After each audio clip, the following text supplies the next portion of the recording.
Okay, so I was talking about sexual assault and rape. I'm going to stay on that subject for this video, all right? Because it's with the lieutenant governor. The subject of sexual assault and rape is one of the most important things that you can ever learn about. Sexual assault is no joke. Rape is no joke. There are some crimes that people can get a slap on the wrist for and walk away, and you can recover. A rape victim never recovers from a rape, all right?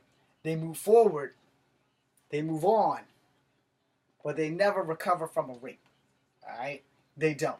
I don't give a damn who you are. I don't give a fuck how strong you are. I don't give a crap how many episodes of SVU you watch, because it's one of my favorite police shows. But in real life, rape victims don't really recover from rape. Alright? They don't. They get a little stronger every day. But it's something that they can't erase. It's something that they can't wash away. And that goes for male rape victims too. It goes for females and males. It's something that once it happens, yeah, it's done, but it's never out of here, or even your soul. And that's something you got to take into consideration when you're dealing with a person who has been a victim of sexual assault. I personally have never been a victim of sexual assault. I also have never been a person going out to sexually assault anyone. Now, I might have threw out some sexual insults, but not no sexual assault. Insult, I-N, assault, A-S-S. Okay, so we got that.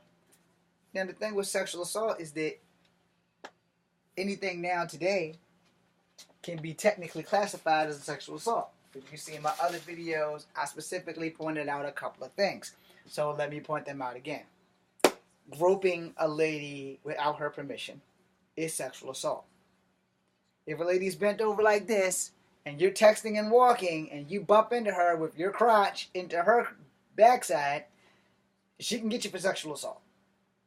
Hopefully no one would be that callous to do that, because accidents do happen with everybody running around like this most of the time. I'm guilty of it. I don't text very well, but I Facebook the fuck out of these damn things. So, it can happen. You know, just when you do it, pray like hell that you don't have wood. That way it won't literally be like you fucking meant to do that shit. But you know, the problem with being a victim of sexual assault and being accused of sexual assault is that most victims really don't lie about that shit. However, there are some women that do. And those women that do, this video is for you. You fuck it up for the 95% of women who are raped every 6 minutes. Now, my statistics might be off. I might be a little bit off, because it's either every 6 minutes a woman is being raped or a woman is being killed by her partner. One or two. I'm not sure which one that is, but you need to take note of that.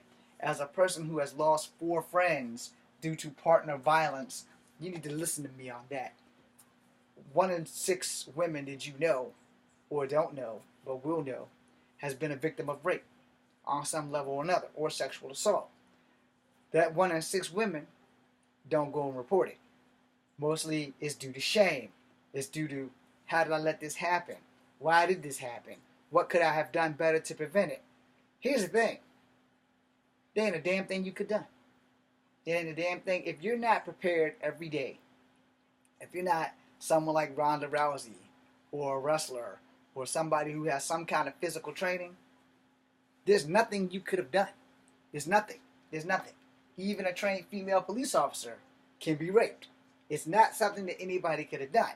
You know, if you get caught off guard, or as the people of color say, if they catch you sleeping, you're fucked. It's just that simple. I'm sorry for putting it that rudely, but it's the truth. It's just that simple. And this is not a fucking joke. You know, a trained person can't always save themselves. You know, if someone's walking up to you with a gun in the back of your head and they tell you they're going to rape you, well, guess what? You got 2 options. Get raped or get dead. You're probably going to get raped. Alright? You can survive that rape. You can't always survive that bullet to the back of the head. And most of the men that's going around raping people are cowards anyway. Simple as that. You can't make somebody love you. And for all that matter, just go to a country where prostitution is legal and hit the red light district. But you don't ever have to rape a woman at all. Ever. That's just not a fucking option. But it's a very serious concept, and it's a very serious thing to be a man accused of rape, and that stigma follows you everywhere, especially when you didn't do it. Where if you're a sex offender and you have to register in every city and every state that you move into, you know, you're pretty much screwed for life. Now, if you're a sex offender and you move into Alaska, and unless you live in the wilderness and buy a house in the woods where people bring you your supplies, you can hang that shit up. No sex offenders that fucking rich. Okay, maybe a couple of them might be because there's some millionaires in the news about being sexual offenders or whatever the hell. Paid some 14-year-old girls, had sex, and sent them on their way. It was in the news. It was like on Entertainment Tonight or Inside Edition, like the night before last, whenever the hell Friday was. The point is, sexual assault can be in 1,000 forms, in 1,000 ways. And I don't know if you can be charged for sexual assault for eyeballing a girl, but you just don't know. And then you don't know how those people think. You know, a lot of people think that, you know, anything that you do sexually will automatically be a sexual assault. In light of the Me Too movement, it has its ups and it has its downs. Now, one of the strongest people in the Me Too movement had that shit turned around on her when a young man accused her of having sex with him under his age of consent. So, as confused as I am about that, I've done a little bit of research on how many women rape men, and it goes unreported. It's not a big number. Whereas women who are raped by men, it's a huge number. It's a huger number of rapes that don't go reported, which goes back again to if these women are lying on the lieutenant governor, their lies are fucked up because they'll be branded as liars. His lies fucked up because he'll be branded as a rapist or a sexual predator or whatever the hell you want to call it. So I want to end this video on this.